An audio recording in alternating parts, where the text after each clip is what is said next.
উনি অত্যন্ত আজকে খুব ভালো লাগলো যে উনি বাংলাতে কিন্তু ভাষণটা দিয়েছেন। তো আমাদের কাছে একটা নতুনত্ব লাগলো।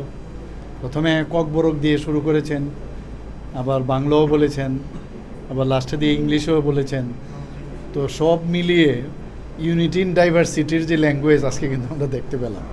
এবং এই বিষয় নিয়ে তো আমাদের ত্রিপুরা সরকার কী সব কাজ করেছে, ত্রিপুরা সরকারের হয়ে উনি গভর্নর হিসাবে আজকে কিন্তু এখানে ওনার যে প্রতিবেদনটা এখানে দিয়েছেন, এবং সবকটাই কিন্তু অলরেডি মানুষ জানেও এই বিষয়গুলো নিয়ে। এবং কিন্তু আজকে উনি যখন এই বিষয়গুলো বলছিলেন, আপনারা দেখেছেন ট্রেজারি বেঞ্চ থেকে সবাই কিন্তু বারবার টেবিল চাপড়িয়েছে।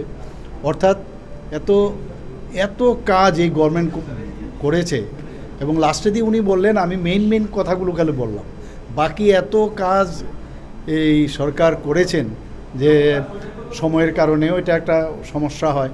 তো যাই হোক, উনি বলেছেন বই আছে, তো বিস্তারিত আলোচনা আমাদের হবে আগামী দিন, এর উপর ডিসকাশন হবে, বিরোধীদেরও সুযোগ থাকবে এই বিষয়ে আলোচনা করা। আমাদের ট্রেজারি বেঞ্চের থেকেও আমরা সবাই এটার মধ্যে আলোচনা করব, এবং যার যার যুক্তি দেখাবে, আমরা আমাদের যুক্তি দেখাবো।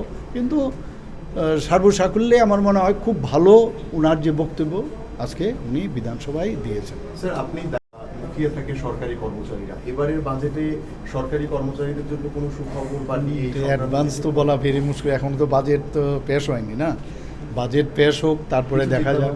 না, এটা কি করে বলবো, এখন বলা মুশকিল। আগামী 16 তারিখ স্যার বাজেট হবে স্যার, তো বিকশিত ত্রিপুরা গঠনের ক্ষেত্রে বাজেটে প্রতিফলনকে আমরা দেখবো রাজ্যবাসী সেটা। না, বাজেট তো হয়ই সাধারণ মানুষের জন্য, সব মানুষের জন্য এবং সর্বসাধারণের জন্য, সবার জন্যই আমরা এটার মধ্যে তাদের আগামী এক বছর আমরা কিভাবে আমাদের খরচ হবে, কি ডেভেলপমেন্ট হবে, সেগুলো নিয়ে তো আলোচনা হবেই। স্যার, গতকাল বিরোধীদের কাছে কি আবেদন থাকবে? না, আমি তো বলবো সবাই ওনাকে সাপোর্ট করা উচিত, কারণ এক তো জনজাতি গোষ্ঠীর একজনকে দেওয়া হয়েছে এবং বহুদিনের পুরনো এই রাজনীতির সাথে জড়িত প্রাক্তন মন্ত্রীও ছিলেন। কাজেই আমার মনে হয় সবাই ওনাকে সাপোর্ট করা উচিত।